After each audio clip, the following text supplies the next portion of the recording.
Bonsoir, bonjour tout le monde, bonsoir, comment ça va? Est-ce que vous allez bien?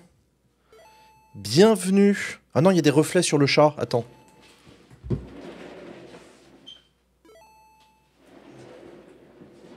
Voilà, c'est mieux.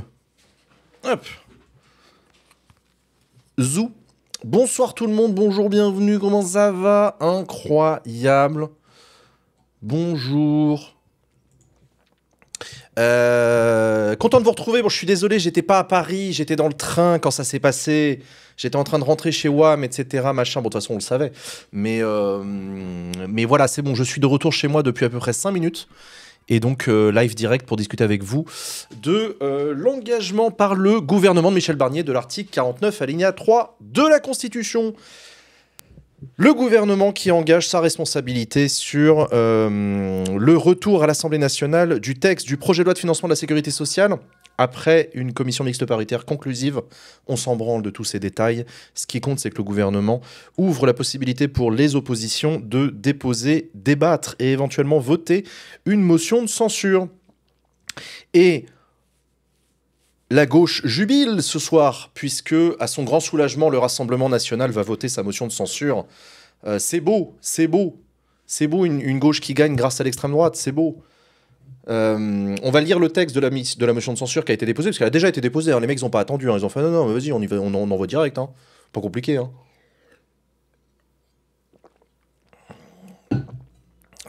C'est confirmé du coup. Bah écoute, les représentants du Rassemblement national ont annoncé qu'ils voteraient la motion de censure. Alors on suppose qu'ils vont voter la motion de censure de la gauche, puisque la gauche a déposé une motion de censure en premier, et que c'est donc celle-ci qui va être examinée. On le sait ça, on le sait que l'extrême droite s'en fout pas mal du texte de la motion de censure. Ce qui compte, c'est le dispositif et sa conséquence. C'est pour ça que l'extrême droite n'a jamais eu de problème à voter les motions de censure de la gauche. Alors que la gauche, elle, de son côté, elle n'a pas très envie de voter les motions de censure de l'extrême droite. Donc voilà quoi. Est-ce que tu penses que le RN peut changer d'avis en cas de nouvelle concession de Barnier? C'est possible. C'est possible. Peut-être que Marine Le Pen fait monter la pression jusqu'à mercredi. C'est quand le vote? Le vote, ce sera a priori mercredi. En cas de 49.3, les groupes d'opposition ont 24 heures pour déposer une motion de censure. Et lorsqu'une motion de censure est déposée, elle doit être examinée dans les 48 heures, je crois. Un truc comme ça. Donc voilà quoi. Avec Hassan CF, tout est possible de toute façon, exactement. Absolument, tout à fait. Hop. Barnier ne peut plus faire de changement sur le texte de toute façon, donc c'est fini pour les concessions. C'est toujours discutable. Tu peux toujours faire un budget rectificatif en début d'année. Alors franchement, si c'est que ça, t'inquiète, on trouvera le véhicule. Mais oui, t'as raison, techniquement, le gouvernement engage sa responsabilité sur une version du texte, donc c'est cette version du texte-là qui sera adoptée si d'aventure aucune motion de censure n'était adoptée. Est-ce que tu peux faire un résumé, s'il te plaît, Jean? Bah écoute, le résumé, il est somme toute assez simple. En France, il y a 2 textes budgétaires qui sont négociés chaque année. Il y a le budget de l'État et il y a le budget de la sécurité sociale. On s'en fout pas mal de l'ordre dans lequel on le vote, etc. Ce qui compte, c'est que là, le budget de la sécurité sociale, il retourne à l'Assemblée nationale.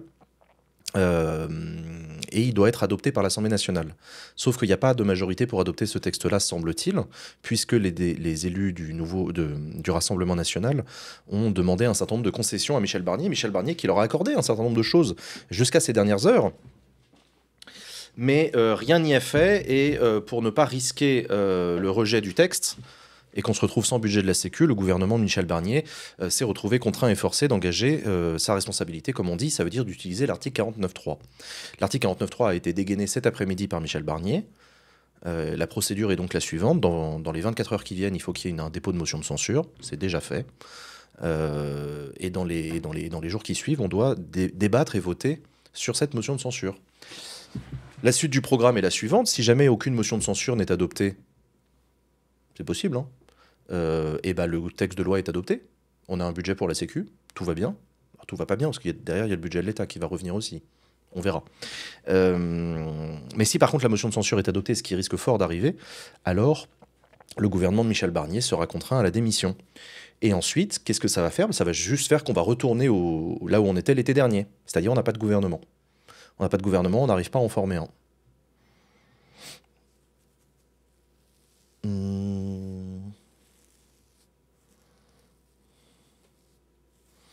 Qu'est-ce qui empêche de reconduire presque le même gouvernement après une motion de censure?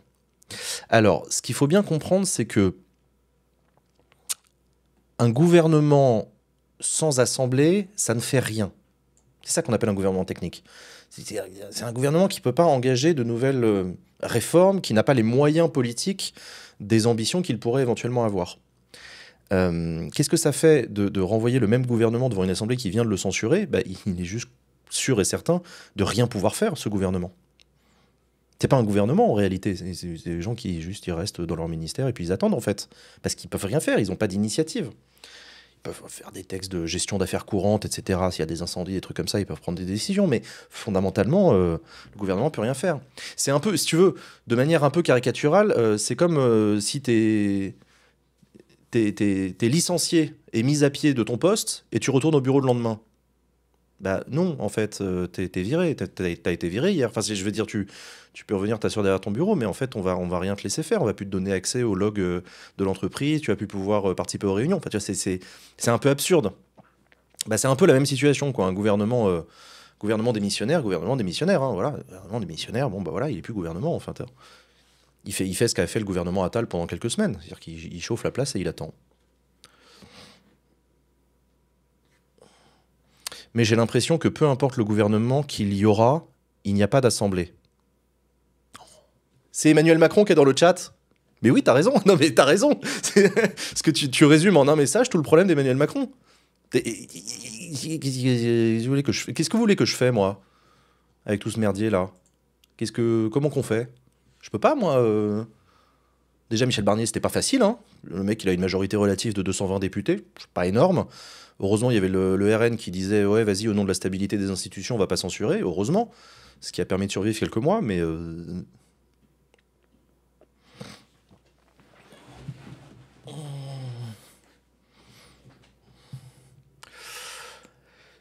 c'est quand la date pour redissoudre? Alors oui, c'est vrai, il y a une particularité aussi, c'est que il y a déjà eu une dissolution en juin dernier, vous vous en souvenez, puisque vous êtes abonné à ma chaîne, vous avez bien raison.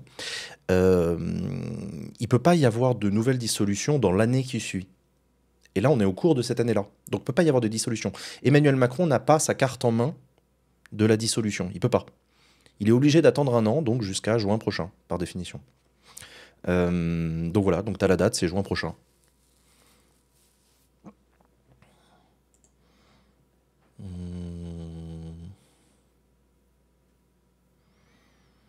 Est-ce que l'Assemblée pourrait s'autodissoudre? Non, elle n'en a pas le pouvoir. Le RN s'est prononcé sur la censure ou pas encore? Oui, oui, le RN s'est prononcé et le RN a déclaré qu'il censurerait le gouvernement de Michel Barnier. Ils vont voter la censure.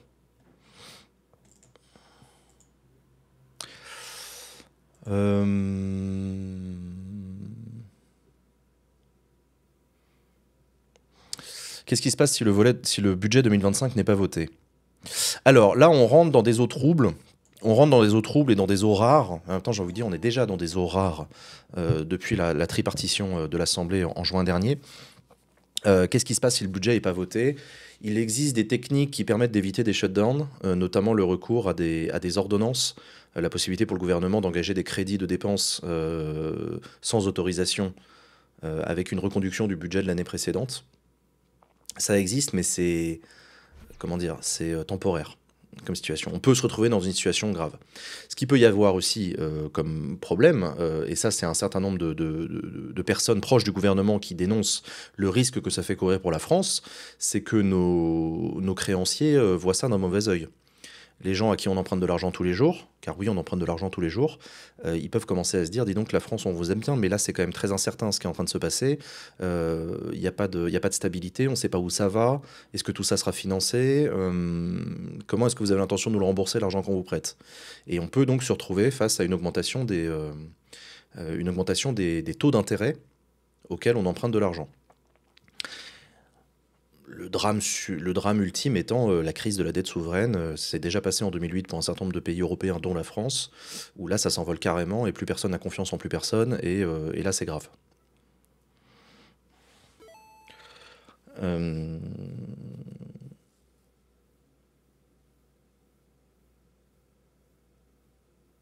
Nos taux d'intérêt ont été ponctuellement plus hauts que la Grèce. Ouais. Bah, là déjà, oui. Là déjà, ce qu'on appelle les marchés financiers. Alors les marchés financiers, c'est toujours un grand mot. Tu vois, les mecs, on ne sait pas qui c'est, il n'y a pas de visage et tout. C'est simplement des établissements de crédit, hein. C'est simplement des gens dont le boulot est de prêter de l'argent à des personnes qui en demandent. Et ils estiment la solidité de l'emprunteur en fonction d'un certain nombre de critères, dont la stabilité gouvernementale et institutionnelle, quoi.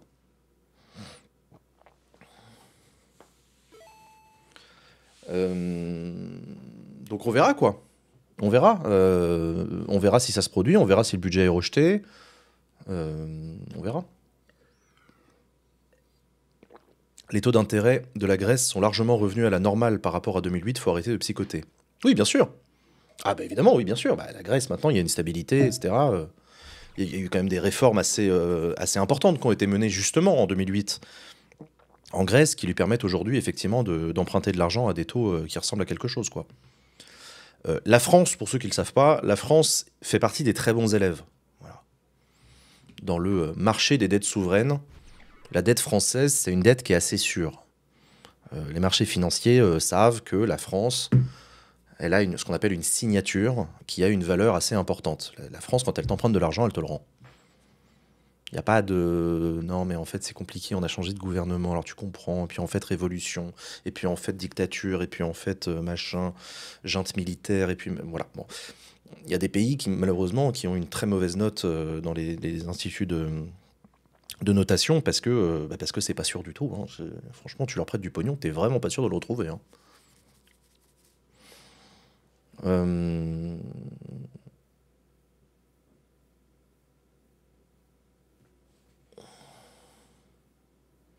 Si le RN propose leur propre motion de censure et choisit de voter la leur et refuser celle du NFP, est-ce que c'est possible? Oui, c'est possible, mais de mémoire, on n'examine qu'une seule motion de censure. C'était une question qui s'était posée, je me souviens, au début, la première fois, hein, avec Elisabeth Borne, parce que typiquement, ça c'est un truc assez intéressant. Nos institutions, elles ont été pensées pour fonctionner d'une certaine manière. Nos institutions, elles ont été pensées pour avoir une majorité et une opposition, minoritaire par définition. Donc la question de savoir est-ce qu'on peut déposer plusieurs motions de censure, c'est jamais posé. Il n'y a aucun constitutionnaliste en 58 qui s'est dit « Ah mais attends, qu'est-ce qu'on fait si jamais les oppositions, elles sont divisées entre d'un côté l'extrême droite, de l'autre côté la gauche ?» Donc comme ça s'est jamais présenté, on s'est jamais... Voilà. Et puis un jour, on s'est retrouvé dans une situation où il y avait deux motions de censure à examiner. Et bien laquelle des deux on choisit? Parce que les textes, ils prévoient qu'on n'en examine qu'une seule. Pas deux, il n'y a pas deux votes, hein, il n'y en a qu'un. Et bien du coup, d'un seul coup, on s'est posé une question que personne s'était jamais pensé. Il a fallu arbitrer. Je me souviens plus à l'époque de l'arbitrage qui avait été rendu, mais je crois que c'est la première qui est déposée, hein.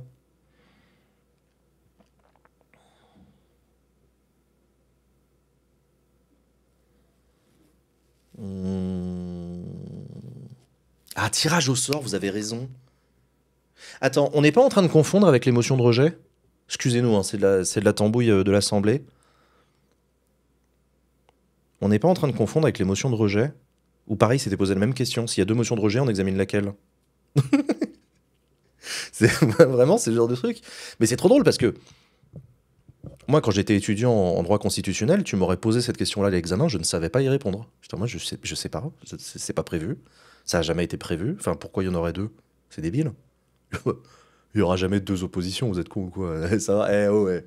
Eh, 70 ans de 5ème République, je connais, hein. T'inquiète. J'ai regardé les premiers ministres et tout, je connais, hein. Bon, bah voilà, comme quoi, il peut y avoir des trucs surprenants.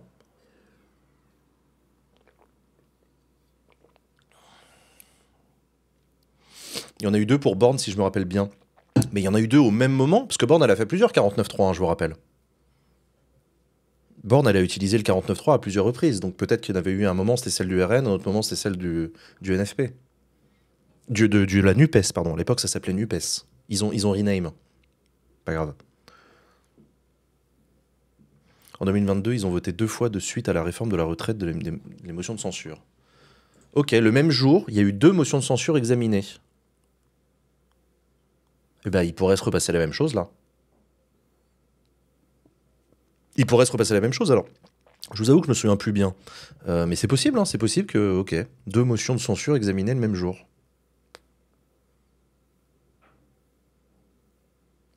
Ils n'avaient pas fait une discussion commune? Parce que je me souviens qu'on avait fait un stream, ça c'est sûr. Et du coup, les députés étaient montés à la tribune pour défendre leur position. Et ensuite, on avait voté sur les 2 motions de censure. On avait fait 2 votes, mais pas 2 débats. Genre, le débat, c'est bon, on le fait une fois, c'est bon. C'est bon, ça va. Voilà. Tu montes, tu dis ce que t'en penses et tu dégages. Enfin, on va pas s'amuser à repasser tous derrière le micro pour redire ce qu'on en pense. Allez, on regarde la VOD.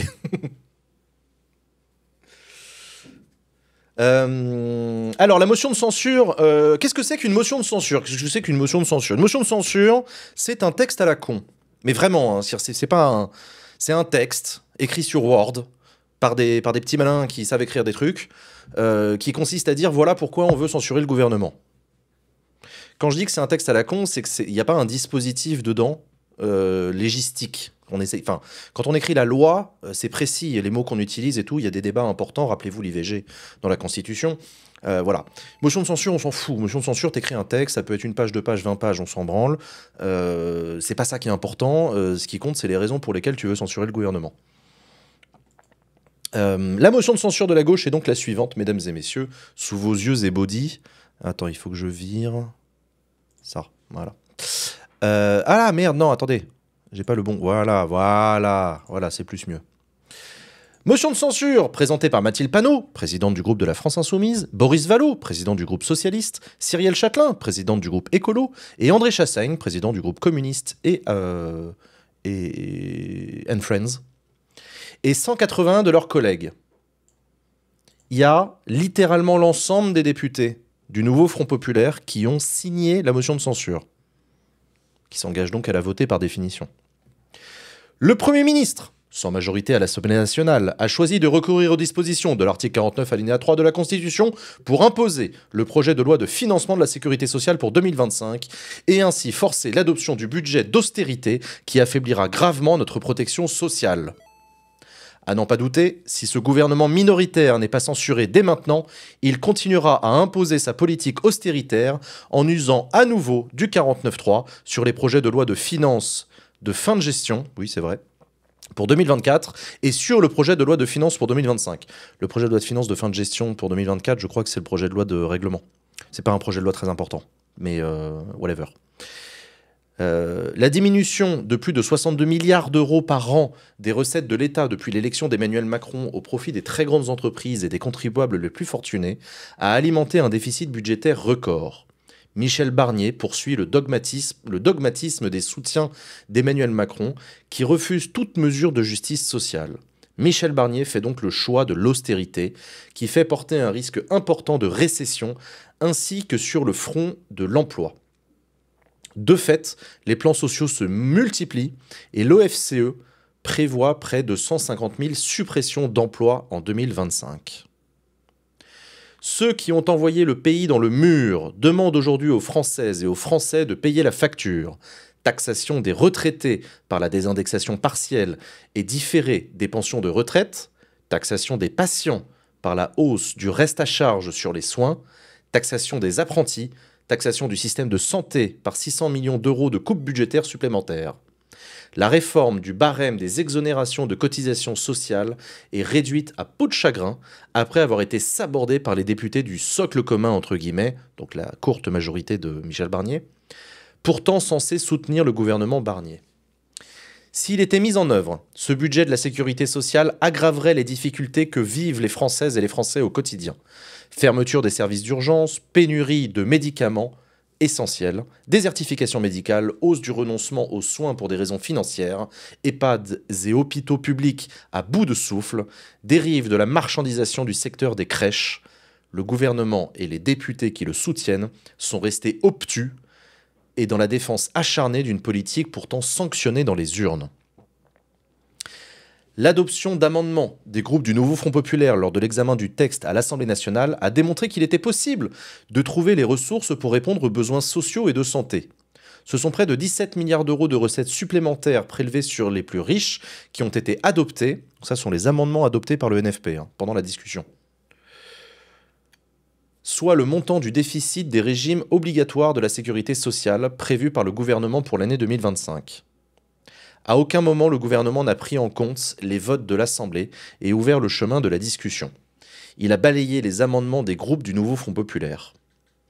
Alors qu'une large majorité de nos concitoyennes et concitoyens a fait le choix du barrage à l'extrême droite lors des élections législatives, le Premier ministre a cédé à leurs plus viles obsessions avec une nouvelle loi immigration qui poursuivrait la faillite morale et politique de l'année dernière et une remise en cause de l'aide médicale d'État qui apporte humanité et dignité à ceux qui foulent notre sol et est une mesure essentielle pour tous de santé publique. J'adore ce paragraphe pour une raison très simple.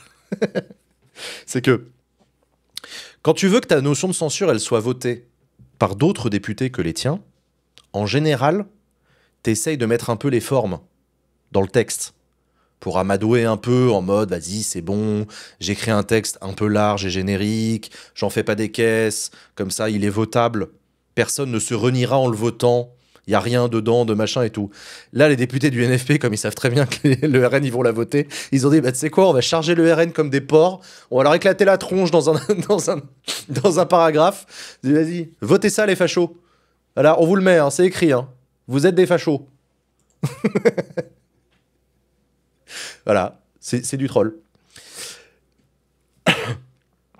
L'utilisation de l'article 49 alinéa 3 de la Constitution est le résultat du choix d'Emmanuel Macron de désigner un Premier ministre ne détenant qu'un très faible soutien dans l'hémicycle et dans le pays et qui ne cherche à se maintenir au-delà de ses divisions que par la recherche d'un accord désormais clair avec le Rassemblement national.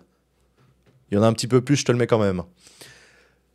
C'est avec gravité et responsabilité que la gauche présente aujourd'hui cette motion de censure, car elle ne s'est jamais située du côté de l'instabilité et du chaos. Mais l'absence de dialogue, le mépris pour les propositions formulées et pour le travail parlementaire rendent la censure nécessaire. Pour ces raisons, conformément aux dispositions de l'article 49 alinéa 3 de la Constitution et aux articles 153 et suivants du règlement de l'Assemblée nationale, nous, députés et députées, déposons la présente motion de censure qui sera lue par le streamer Jean Massier en live.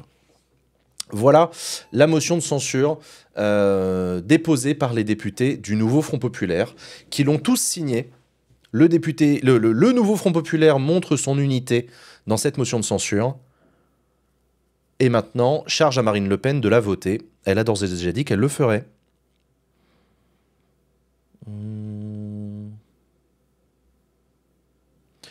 Est-ce que le RN a déposé une motion de censure aussi? Pas à ma connaissance. Pas à ma connaissance. Lidadidadoum. Est-ce qu'il y en a qui l'ont vu passer? Une motion de censure RN? J'ai pas vu, moi. Hein. Le groupe RN, dans un tweet, a annoncé qu'ils voteront la censure, mais sans préciser laquelle. Je cite, il n'y a pas d'issue pour un gouvernement qui renoue le fil du macronisme, qui refuse de prendre en compte l'urgence sociale de la fin du mois et qui ignore la nécessité de relancer la croissance, a ajouté Jordan Bardella sur X. Bon. En l'état actuel des choses, ils ont jusqu'à demain, 15h, 16h.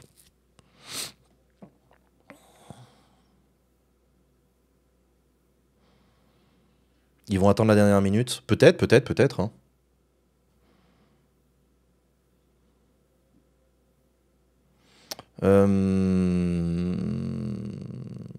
Selon LCP, ils l'ont déposé. Ah! Il y a une motion de censure qui a été déposée par le RN et les ciotistes. Si c'est LCP qui le dit, ça devrait être vrai.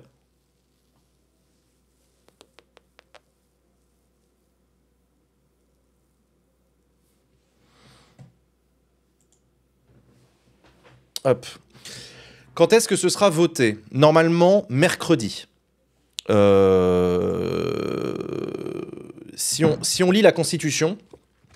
Ah non, c'est pas celle-là, pardon. Si on lit la Constitution, article 49.3... Non, c'est article 49.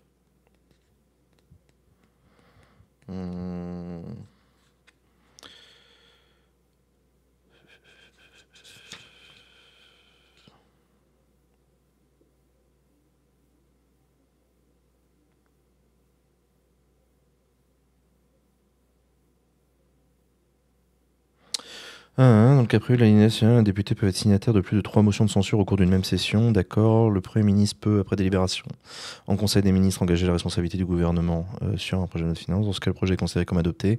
Sauf si une motion de censure déposée dans les 24 heures qui suivent est votée dans les conditions prévues à l'alinéa précédent. Le Premier ministre peut, en outre, recourir à cette procédure pour un autre projet.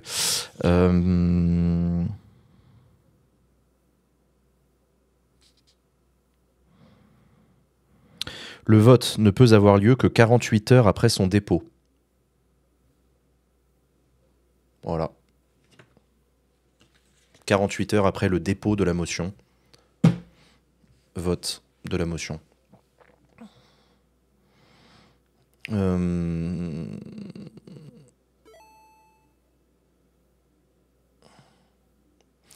se passera quoi après la motion de censure si elle passe?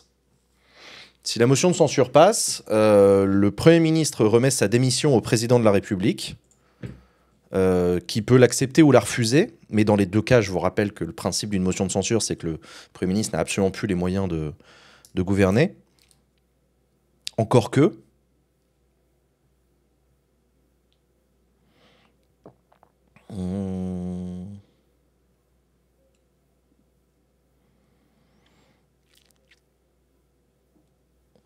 Et donc, pardon, excusez-moi, et donc on se retrouve dans la même situation que l'été dernier. Pas de Premier ministre, le mercato, qui sait qui va être Premier ministre, quelle option on peut imaginer, Lucie Castet, pas Lucie Castet, Bernard Cazeneuve, je sais pas moi.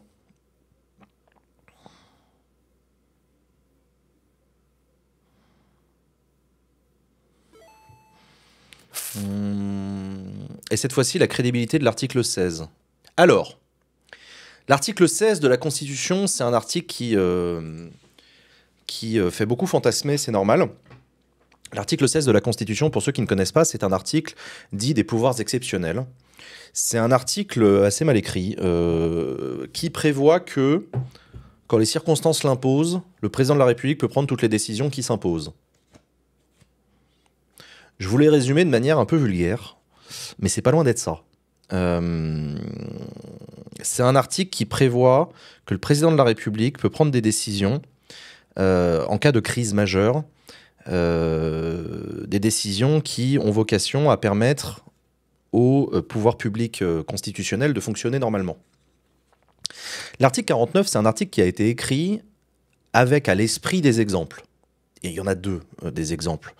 De moments où l'article 49, où l'article 16 aurait pu être utile. Le premier, c'est la débâcle de 1940. La débâcle de 1940, c'est un moment de crise gravissime, au sens physique du terme. Enfin, les nazis sont à 2 heures de Paris, quoi. Enfin, voilà, on n'est plus du tout dans des histoires de budget, de je sais pas quoi, de coalition et tout. La France est envahie militairement par un ennemi, avec des chars et des avions et des bombes. On est dans un moment où l'indépendance de la nation est en cause, l'intégrité de son territoire clairement. L'armée était en déroute. Il faut se rappeler quand même de l'état dans lequel était le pays en juillet 40. Les Français étaient sur les routes, au sens premier du terme. Les Français étaient physiquement sur les routes, avec des charrettes et tout, en train de les tirer à bras pour se barrer, pour fuir les nazis, quoi. Donc ça, c'est le genre de crise où on pense à ça. L'autre crise, c'est la guerre d'Algérie. La guerre d'Algérie, où il s'est passé un certain nombre de choses graves sur le territoire algérien, qui était encore un territoire français à l'époque, avec des attentats, avec des luttes armées, etc., des guérillas. Et donc c'est aussi dans cet esprit-là que l'article 16 a été écrit. D'ailleurs, l'article 16 a été utilisé une seule fois de toute l'histoire. C'est justement en 1961 en Algérie. Voilà. Vous vous rappelez peut-être de vos cours d'histoire, en 61 en Algérie, il s'est passé un truc, c'était le putsch des généraux. Il y a 4 généraux de l'armée qui se sont rebellés contre le général de Gaulle, qui ont pris les armes physiquement, avec leur bataillon de soldats, là, et qui ont pris le pouvoir. Et qui ont menacé de envahir Paris. Enfin, je veux dire, les mecs, ils avaient des plans pour larguer des parachutistes à Paris, pour prendre les lieux de pouvoir. Ils avaient prévu d'envoyer des bataillons Assemblée nationale, Élysée, Matignon, enfin voilà. Ambiance. Ambiance, ambiance. C'était pas l'OAS, non, ils étaient proches de l'OAS évidemment, enfin c'était des partisans de l'Algérie française. L'OAS c'était la lutte armée. Pour l'Algérie française, eux c'était des militaires. Voilà. Et donc voilà, l'article 16 a été utilisé par le général de Gaulle à ce moment-là, pendant quelques semaines. Et c'était spécifiquement en Algérie que ça a été utilisé pour ramener les militaires dans les casernes et traduire les généraux en justice. Dans les deux cas, 1940-1961, il faut bien se mettre dans le crâne qu'on est dans des crises d'ordre armé, militaire, avec des fusils. Vous voyez ce que je veux dire? On n'est pas dans des problèmes d'ordre budgétaire, difficultés de l'Assemblée nationale, etc. Machin. L'esprit de l'article 16, d'ailleurs c'est pas que l'esprit, c'est aussi la lettre, hein, l'article 16 prévoit que l'article 16 est engagé dès lors que les pouvoirs publics constitutionnels, je sais pas moi, Assemblée nationale, Sénat, Conseil constitutionnel, Élysée, Matignon, enfin je sais pas, les pouvoirs publics sont empêchés de fonctionner, normalement, habituellement. C'était pas utilisé pour les émeutes de 2005, pas du tout, c'était l'état d'urgence, ça. C'est autre chose. L'état d'urgence, c'est pas un régime militaire, hein, c'est un régime civil. Donc voilà, vous voyez ce que je veux dire. Vous voyez ce que je veux dire, pourquoi je pense qu'il y a peu de chances que l'article 16 soit utilisé pour faire face à une crise politique, au sens de régime. Et encore, quand j'ai crise politique, pour l'instant, le problème, il est à l'Assemblée. Je veux dire, il est limité au 7e arrondissement de Paris. S'il y avait 3 millions de manifestants dans les rues, dont une grande majorité avec des armes à feu, je vous dirais pas la même chose. Là, on serait peut-être effectivement dans une situation de crise, d'ordre, de mise en danger. Il faut imaginer, je sais pas moi, imaginer que la police n'arrive pas à tenir Paris et que les députés ne peuvent plus se rendre physiquement à l'Assemblée. Là, il y a un problème. Là, on a un problème institutionnel. Les députés ne peuvent plus travailler.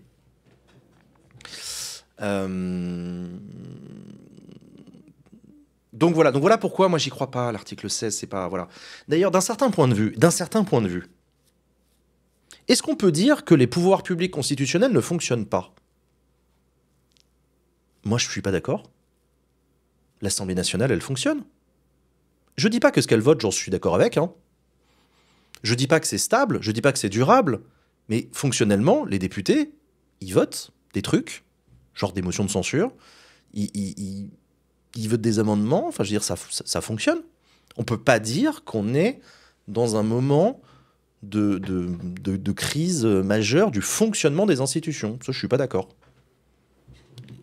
Chacun fait son job. Ça veut pas dire qu'on est content du job de chacun. Attention, hein. Le Premier ministre a déposé dans les délais des propositions de loi, des projets de loi de finances, machin et tout. Les députés l'ont amendé, machin et tout. Voilà. Donc, voilà, article 16, j'y crois pas. Ceci étant,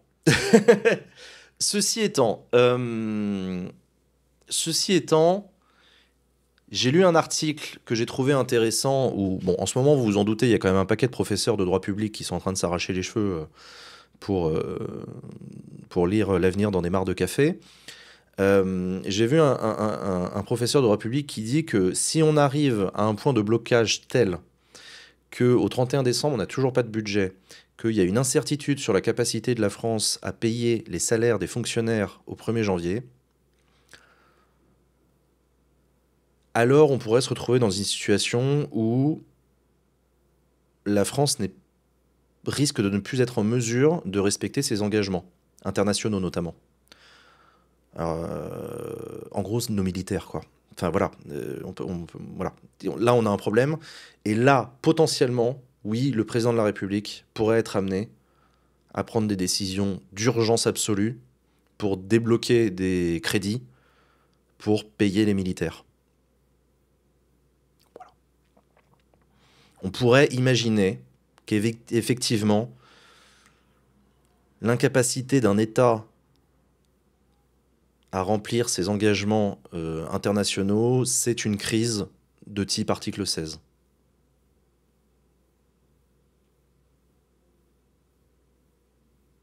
Le problème, c'est que, enfin, pareil, dans le cadre de l'article 16, le président de la République, il prend pas toutes les mesures qu'il veut. L'article 16 prévoit bien que les mesures que prend le président de la République doivent être... C'est quoi déjà le... C'est très gaulien. En plus, j'aime bien l'article 16 parce que c'est vraiment très très très gaulien comme manière d'écrire.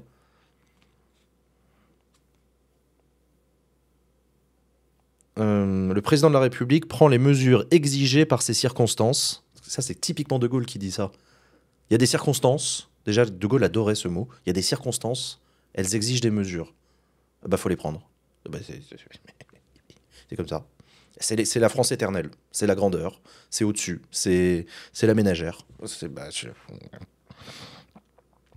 Donc il prend des mesures. Donc il prend les mesures exigées par les circonstances. Il en informe la nation par un message. Bon, ça, il est obligé de venir sur Twitch pour dire aux gens voilà les décisions que j'ai prises. Après, il y a quand même une précision qui est donnée dans le même article, hein, qui dit que ces mesures doivent être inspirées par la volonté d'assurer au pouvoir public constitutionnel, dans les moindres délais, les moyens d'accomplir leur mission. Et le Conseil constitutionnel est consulté à leur sujet. Donc voilà, il y a quand même un alinéa dans cet article qui dit qu'attention, les décisions que tu prends, mon coco, c'est pas une réforme de la Sécu. Non, tu prends des décisions qui doivent juste servir à permettre au pouvoir public constitutionnel de fonctionner normalement. C'est pour ça que je vous donne l'exemple de 1940 et de 1961. Au moment où, enfin voilà, l'Assemblée nationale est en danger. Enfin, tu vois, c'est physiquement, on peut plus aller à l'Assemblée, quoi. Voilà, bah, là, il y a un problème. Bon bah.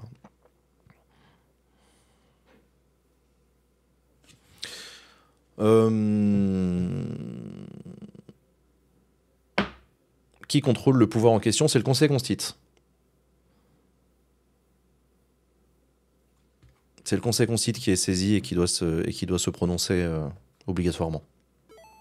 Donc le Conseil constitue peut mettre fin à l'article 16. J'aimerais pas être le Conseil constitue en décembre prochain, si jamais on se retrouve dans une situation comme ça.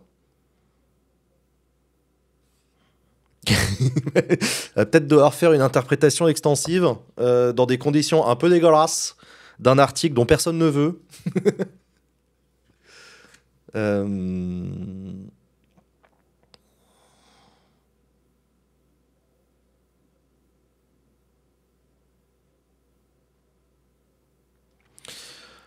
Pourquoi Barnier n'a pas engagé le 47.1 pour faire le PLFSS par ordonnance? Parce que les ordonnances, c'est pas magique. Les ordonnances, c'est pas magique. Vous ne pouvez pas déposer des ordonnances et vous sortir du Parlement. Ça marche pas comme ça. Au contraire, les ordonnances, c'est avec autorisation du Parlement et ratification par le Parlement. Donc le Parlement devra se prononcer d'un moment ou à un autre sur ces hypothétiques ordonnances. Et si Michel Barnier, il anticipe le fait qu'il n'aura pas de vote majoritaire, ce qui est fort probable, et ben il peut pas. Voilà.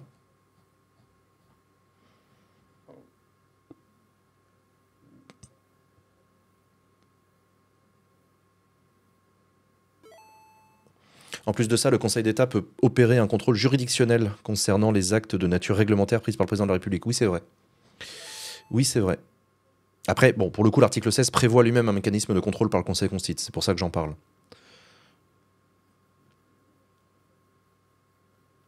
Tu ne penses pas que Macron, qui manipule la Constitution en faisant des pirouettes à son avantage, il s'en fout du contexte de l'utilisation de l'article 16?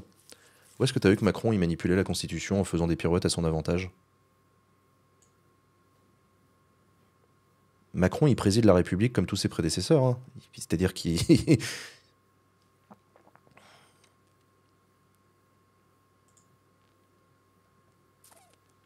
C'est pas parce que des décisions ne vous plaisent pas qu'elles sont contraires à la Constitution. La Constitution n'a jamais écrit que les décisions prises devraient vous plaire. Elle a juste dit les modalités dans lesquelles on doit prendre l'institution. On doit prendre les décisions. Voilà. Il y a un paquet de décisions que prennent un paquet de responsables politiques avec lesquels je suis en désaccord fondamental personnel, mais je ne remets pas en cause leur légalité. Oui, non, si, il a le droit. C'est un règlement de merde, mais il a le droit de le prendre, ce règlement. Pouvoir réglementaire, oui.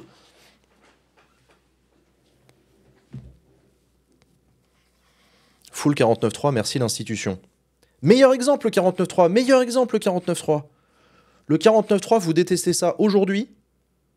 Je vous donne rendez-vous dans 2 mois quand c'est Lucie Castec est Première ministre. Vous allez adorer le 49.3.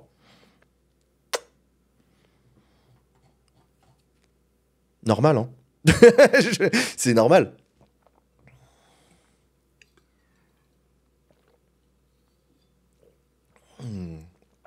Faudra plus que 2 mois.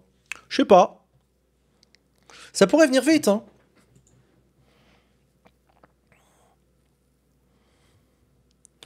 Ça pourrait venir vite, hein. Il est possible qu'Emmanuel Macron nomme Lucie Castet à Matignon en lui disant bon courage. Parce qu'elle va en avoir besoin de courage, hein, vu qu'elle est minoritaire. Elle est encore plus minoritaire que Michel Barnier. Michel Barnier, il a 220 députés qui le soutiennent. Lucie Castet, elle en a 200. Et encore, vraiment... 200, je suis large, parce qu'en vrai, elle en a 181.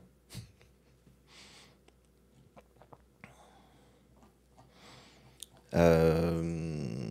200 en ratissant large. Ouais, voilà, 200 en comptant les copains. Voilà, les copains, il y en a qui se sont perdus chez Elliott, il y en a qui... peut-être quelques-uns du côté de la Macronie qui vont franchir le Rubicon et tout. C'est pour ça que je dis 200 pour... voilà.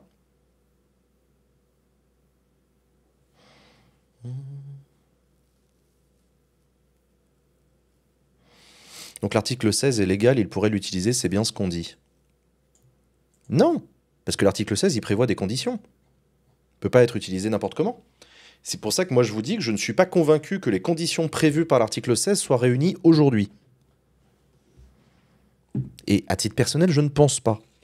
On n'est pas dans une situation où les nazis sont à 2 heures de Paris. On n'est pas dans une situation où des généraux avec des chars d'assaut et des avions de combat se rebellent.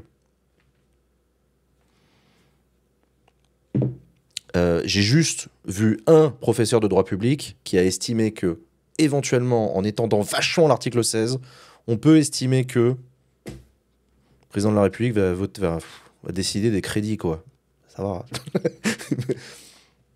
Oh, c'est pas Goebbels, hein. C'est des crédits pour payer les militaires, quoi. Donc j'en sais rien. On verra dans quelle situation on sera.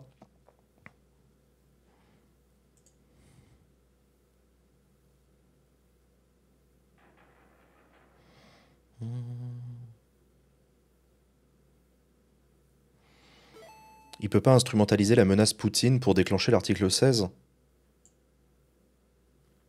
Non. Bah non, enfin, d'autant que, pardon, mais il a pas besoin.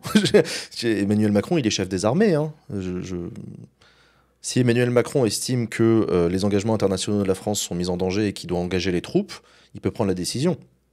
Le Parlement doit se réunir plus tard pour ratifier, mais non, en l'état actuel des choses, Vladimir Poutine n'empêche pas le Parlement français de travailler. Le Parlement français travaille. Il vote des lois, il vote des amendements, il vote des motions de censure, il vote des... C'est un fonctionnement, quelque part, assez normal. Macron pourrait démissionner aussi.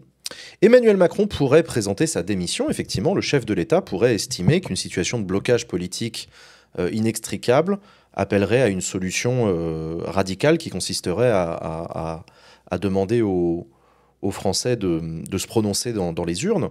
C'est un peu ce qu'avait fait Emmanuel Macron avec la dissolution, hein. Si vous regardez Bruno Roger-Petit et les conseillers d'Emmanuel Macron, comment ils défendent la dissolution, ils disent, mais en fait, Emmanuel Macron a fait un truc gaulliste. C'est purement gaulliste, ce qu'a fait Emmanuel Macron en juin 2024, pardon. Il a dissous l'Assemblée nationale pour redonner au peuple le droit de choisir. Et le peuple a choisi. Il n'a pas choisi la facilité, mais il a choisi. De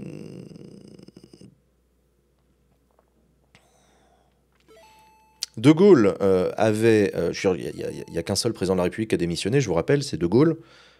Il a estimé qu'il avait été désavoué par le suffrage des Français lorsqu'en 1969, il a perdu un référendum. Alors ça aussi, c'est très gaulliste. De Gaulle et sa manière de voir les choses, le peuple est le roi est le peuple c'est moi, tout ça. Il estimait qu'il était investi par la sacralité du suffrage universel direct, ce qui était relativement vrai, puisqu'il avait été élu au suffrage universel direct. Et il a proposé un référendum aux Français, en 1969, qui était un référendum sur la régionalisation, avec une réforme du Sénat. Autant vous dire qu'on s'en branlait pas mal du fond du texte, hein. C'était pas... c'était pas le sujet. Le sujet, il était clair dans la tête de Gaulle et dans la tête des Français. C'était oui ou non De Gaulle. Tout le monde avait compris. On appelle ça un référendum plébiscitaire. Tu votes pas pour répondre à la question qui est posée. Tu votes à la deuxième question qui n'est pas posée, mais qu'on a tous bien compris que c'était ça la vraie question. Oui ou non, on continue avec De Gaulle.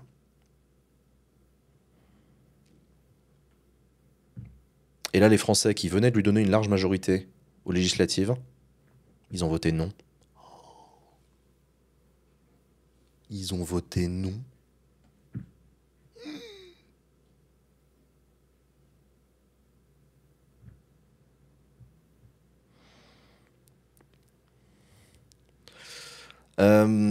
Voilà, donc il a démissionné. Bref, vous avez compris.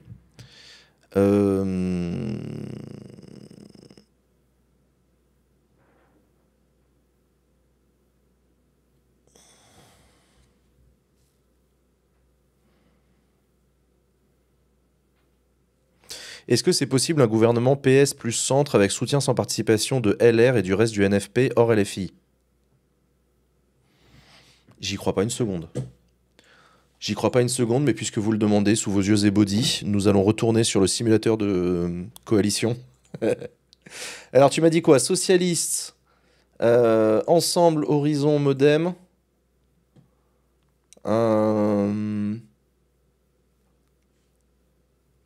Avec soutien sans participation de LR et du reste du NFP? Non. Alors déjà, voilà, on est à 230 députés, donc autant dire qu'on est à peu près au même niveau que Michel Barnier.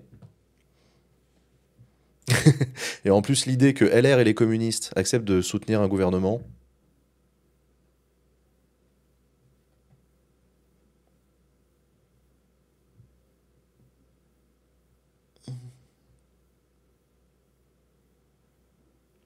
Euh, Ce site, c'est le meilleur divertissement de 2024. Ouais. Je dois être le seul connard à avoir le simulateur de coalition dans mes favoris. Il faut ressusciter De Gaulle et le mettre Premier ministre. Non, merci. Merci bien, ce sera sans nous. Vois-tu arriver un vote RN de sa propre motion de censure uniquement et donc Barnier resterait? Je sais pas.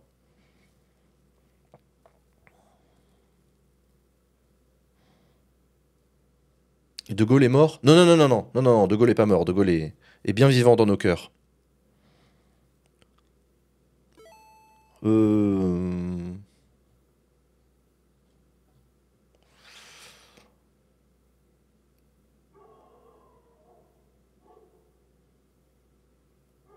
Bref, je veux dire, la morale de l'histoire, il n'y en a pas. Non, mais qu'est-ce qui va se passer? Mercredi, vote de la motion de censure. Selon toute vraisemblance, Marine Le Pen devrait voter la motion de censure du NFP, ce qui fera tomber le gouvernement Barnier. Emmanuel Macron se retrouvera à nouveau au centre de la tension et de la tension autour de la composition d'un nouveau gouvernement. Il va être obligé de lancer de nouvelles concertations, discussions, échanges. Hmm, en vue de composer un nouveau gouvernement, quoi.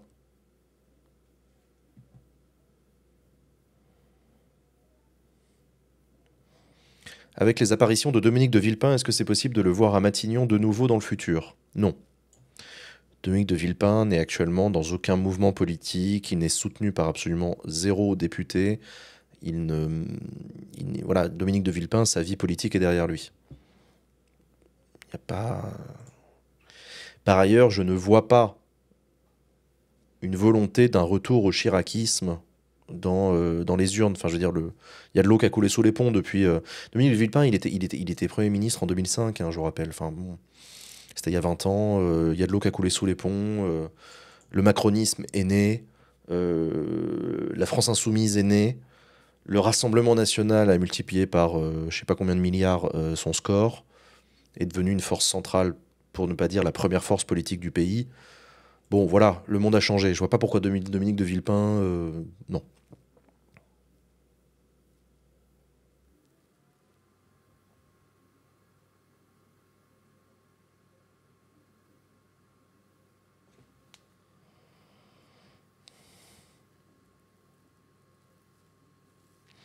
On est d'accord que l'Assemblée peut censurer le gouvernement spontanément sans 49.3, ce qui se passerait probablement si Macron renomme le même gouvernement. Oui, absolument. Les députés d'opposition ont la possibilité de déposer et de voter des motions de censure hors 49.3. Le problème, c'est que les députés sont limités en nombre de motions de censure qu'ils peuvent signer dans la même année.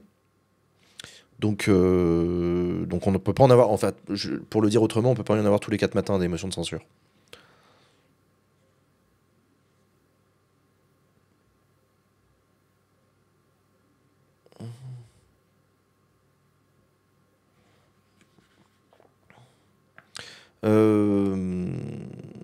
Le gouvernement restera en poste pour les affaires courantes comme Attal.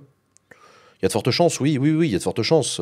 Principe de la continuité de l'État, on peut pas avoir un pays sans gouvernement, c'est pas possible. Donc on maintient en poste le gouvernement le temps que, mais tout le monde est d'accord pour dire que c'est un gouvernement démonétisé qui n'a pas les moyens de gouverner, quoi.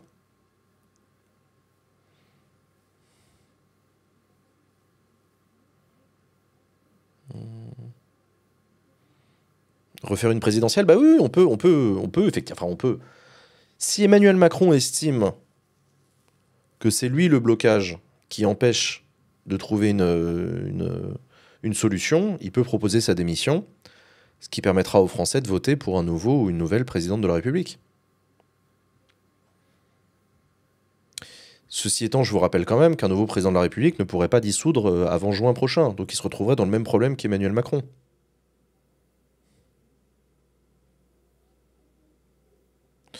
Peut-il se représenter à une présidentielle casse-tête de constitutionnaliste? Non. Non, non, non, non. Il n'y a pas de casse-tête de constitutionnaliste. Le président de la République ne peut pas se présenter une deuxième fois à sa succession. Il peut faire que 2 mandats successifs. Il peut laisser passer un mandat et revenir plus tard pour refaire un mandat ou 2, etc. Ça, c'est possible. Mais là, il n'y a pas de doute sur le fait qu'Emmanuel Macron n'a pas le droit de se représenter à sa succession. Il y a une légende qui circule sur Internet et qui dit que si le président démissionne, alors ça annule et ça lui permet de se représenter une 3e fois. Non. Voilà. Pour vous répondre, non, ça marche pas comme ça. Ça marche pas comme ça.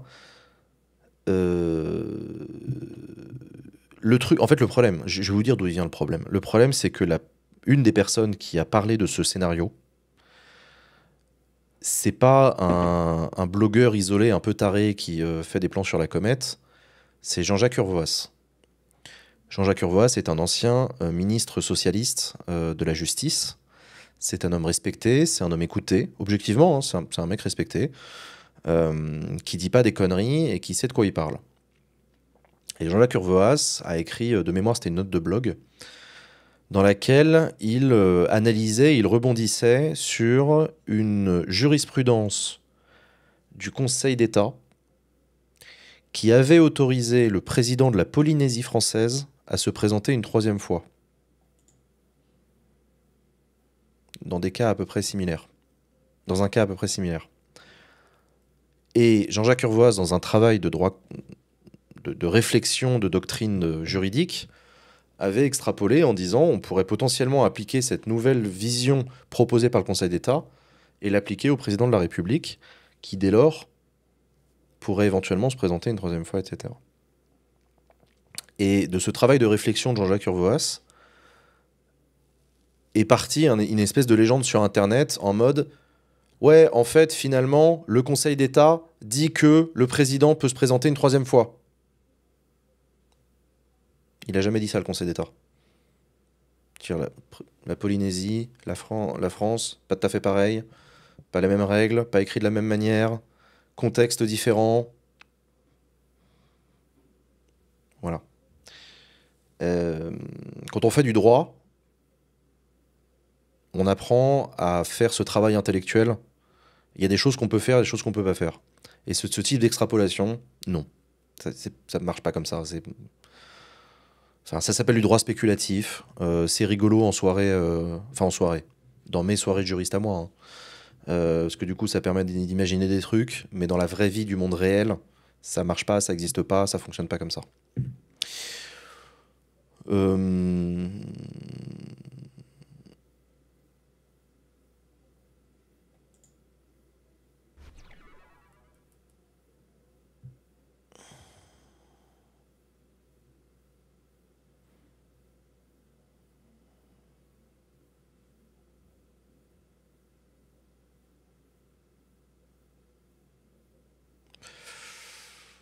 Sympa tes soirées, je peux venir. Non, je te jure que t'en as pas envie. Je te jure que t'en as pas envie. Donc voilà, donc en l'état actuel du droit positif et de la doctrine, virgule, non, le président de la République ne peut pas se présenter une troisième fois pour un mandat de président de la République.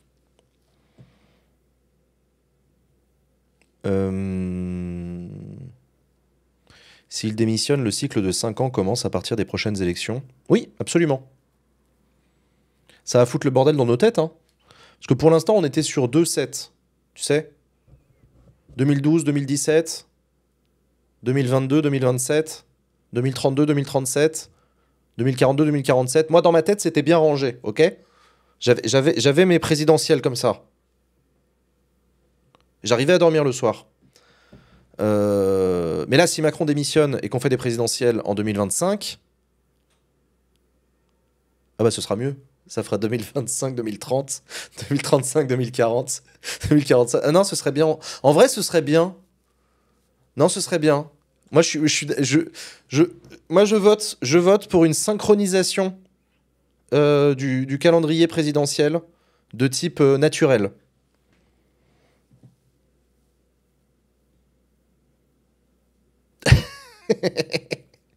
Moi, je, moi, je vais écrire. Ouais, venez, à la constituante, je proposerai un amendement. À la constituante, je proposerai un amendement pour dire que les présidentielles, c'est les années. Les multiples de 5.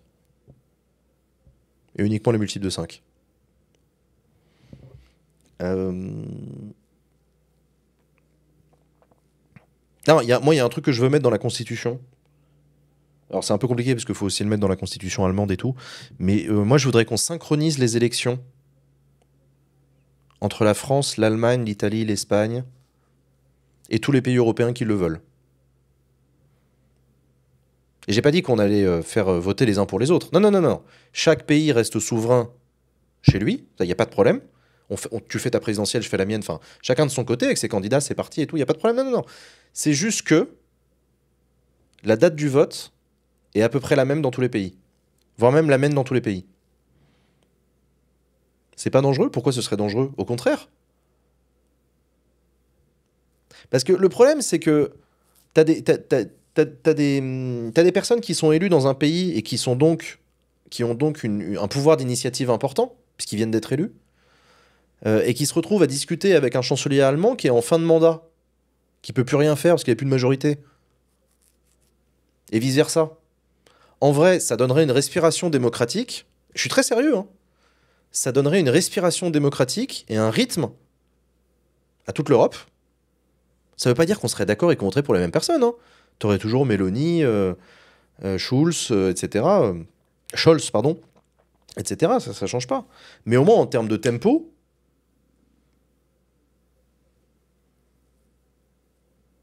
pareil pour les assemblées. Oui, c'est moi, moi, je pense que l'important, ce serait qu'on synchronise les élections générales. Ce qu'on appelle les élections générales, ce sont les élections les plus importantes. Ça va être les législatives, par exemple. En France, on appelle ça les législatives. Mais ouais, tu vois, enfin, je sais pas, quoi. En gros, le renouvellement démocratique de nos institutions se fait au même moment. Au Bundestag, à la Chambre des communes, à l'Assemblée nationale française. Voilà.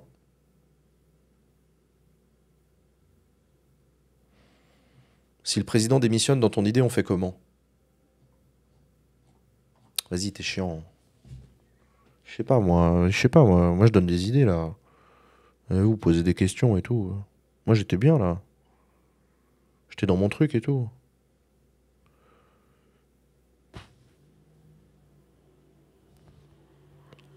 Eh ben, on retire le pouvoir de démission du président de la République et on lui retire le pouvoir de dissolution. Et en échange, on retire le droit pour le Parlement de censurer le gouvernement.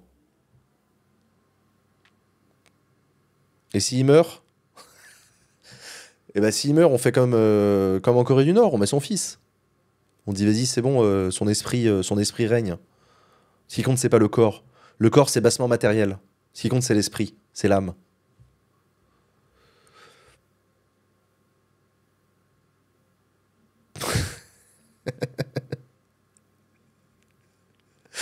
S'il a pas de fils, bah on met sa fille, ça va, c'est bon, vous allez pas crever parce que c'est une meuf présidente. Oh.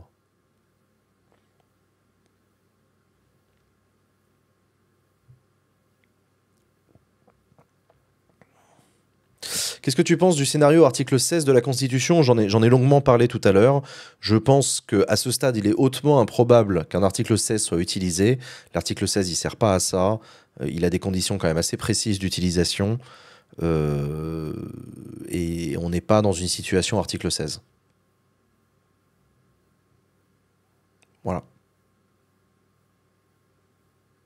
En l'état actuel des choses,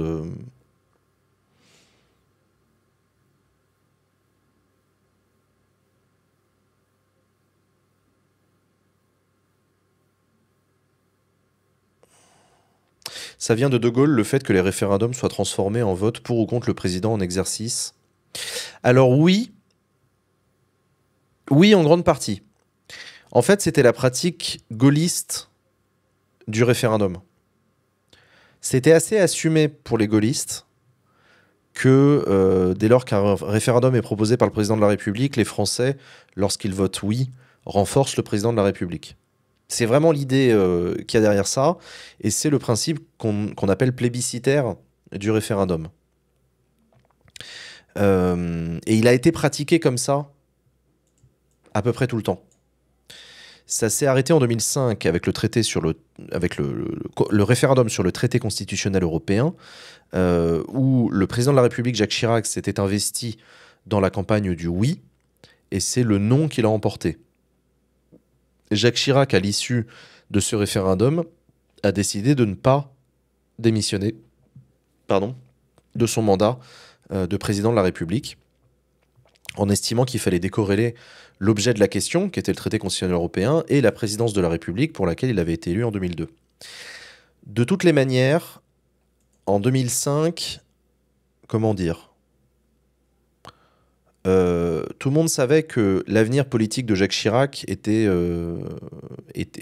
la retraite. Enfin, on arrivait à la fin de 12 ans. Non, 7 et 5. Si, 12 ans. 12 ans de présidence Chirac. Chirac allait laisser sa place en 2007.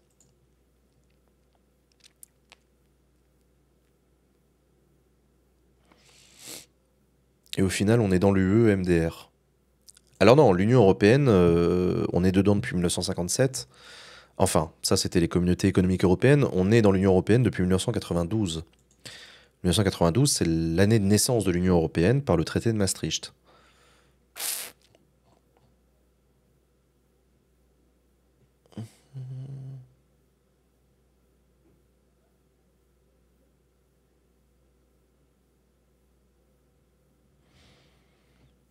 Le référendum peut-il tout faire ou est-ce qu'il est restreint par la Constitution? Il est restreint par la Constitution.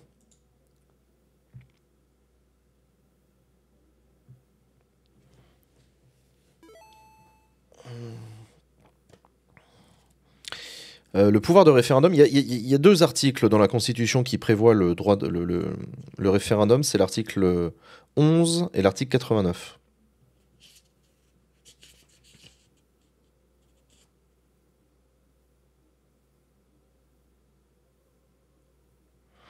Et il limite la portée des lois soumises à référendum. Donc ça, c'est le vote des lois. L'article 11, c'est le vote des lois. Les lois, en France, elles sont votées soit par le Parlement, soit par le peuple, par référendum. Voilà. Mais pour que le peuple se prononce par référendum sur une loi, il faut que la loi soit votée dans les mêmes termes par l'Assemblée nationale et par le Sénat. Donc en gros, c'est le Parlement et le peuple. Et l'article 89, c'est les révisions constitutionnelles.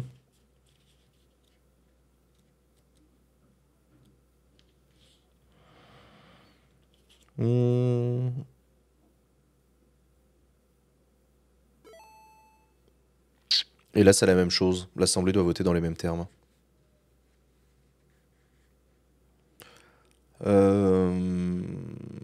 N'hésitez pas à acheter la Constitution, hein. C'est un petit livre, vous pouvez le mettre dans les toilettes. Vous pouvez le mettre dans les toilettes, il coûte 4 euros. Et puisque vous êtes à la Fnac, n'hésitez pas à acheter, évidemment, Les jeunes, c'est le présent, hein. Le livre de Jean Massier, il est vachement bien.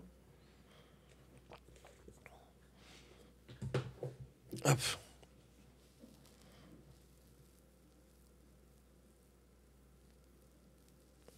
Mercredi, à quelle heure la censure? Bonne question. Bonne question. Je ne sais pas quel va être le calendrier de l'Assemblée nationale sur la censure. Je suppose que ce sera dans l'après-midi, après la séance des questions au gouvernement.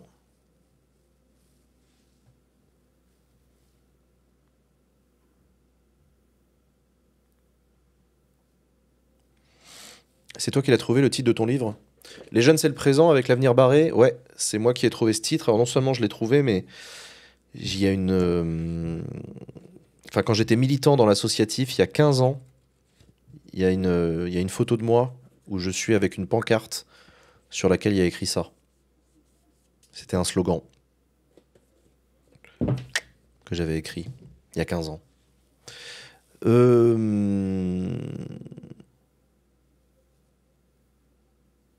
J'ai demandé ce petit livre de la Constitution pour Noël, mes parents sont un peu surpris.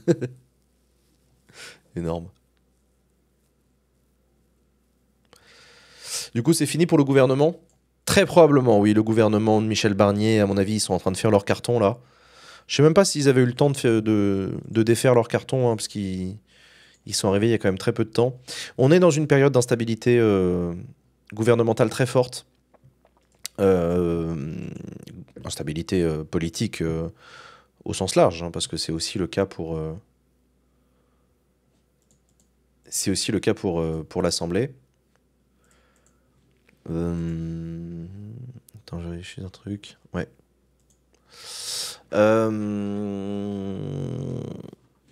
Mercredi. Alors, mercredi, on va suivre ensemble sur cette chaîne, abonnez-vous, la motion de censure, évidemment, hein, le vote, le débat puis le vote. Jeudi, on a Backseat. Je vous invite à suivre Backseat jeudi à partir de 19h. Il y aura le retour d'Edoui Plenel, d'ailleurs, qui est de retour de sa tournée de promo. Demain, les questions gouvernement, ça risque d'être chaud.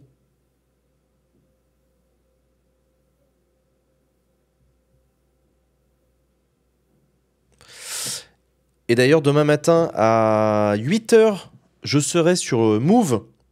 Mettez la radio demain matin pour votre réveil. Hein. Mettez votre réveil à 8h pour m'écouter sur Move.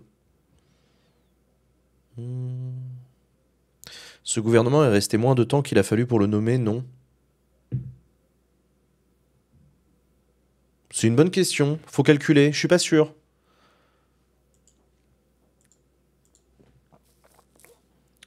Je suis pas sûr.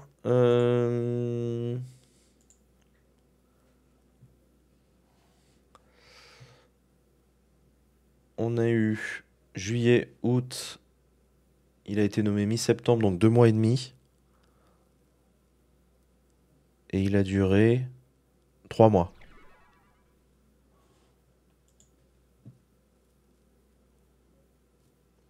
À quelle heure demain sur la radio? 8h.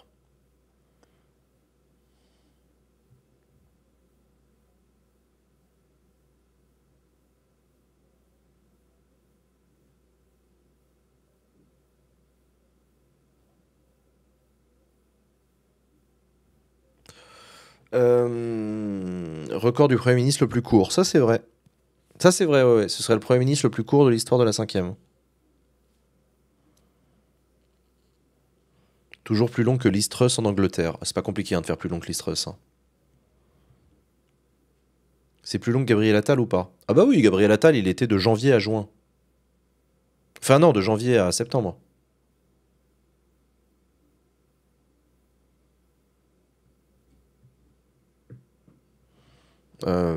Donc ouais, non. Non, non, on est large.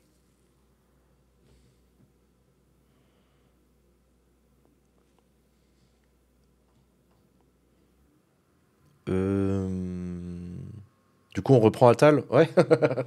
Ça se trouve, on va reprendre Attal. Hein. Mercredi 15h40, la censure. Ouais, donc c'est après la séance des questions au gouvernement. Ça m'étonne pas.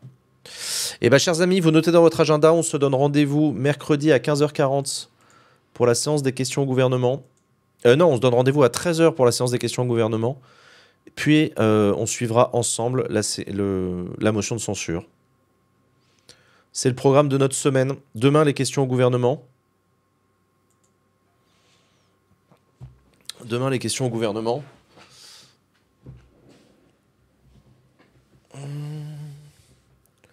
À 14 h. Faut que je vous fasse une... Faut que je vous fasse une... Bah, je vais faire ça, là. Je vais couper mon live.